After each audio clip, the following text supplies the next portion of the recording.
May sabihin muna ako sa inyo bago tayo may ikot sa control ko. May pakita ako sa inyo.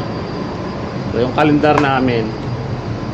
So, pagsampa ko dito is, ano ba ako sumampa dito? May 26, 28, 29, 30. So, dito, umalis kami dito Sabado, tapos Linggo. Linggo pala kami umalis, June.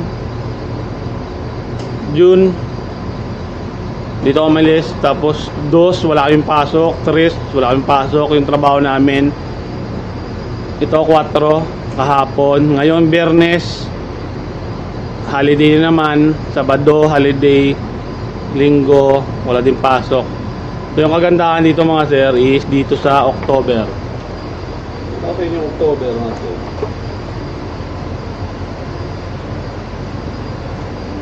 So makikita nyo mga sir yung October sa taas. Friday walang pasok yan hanggang Sabado. Ang Sabado dito is whole day.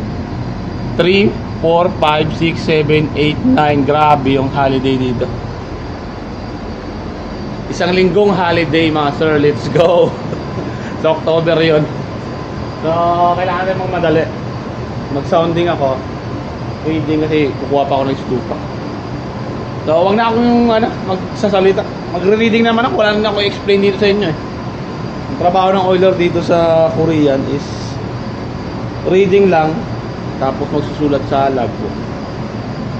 So let's go.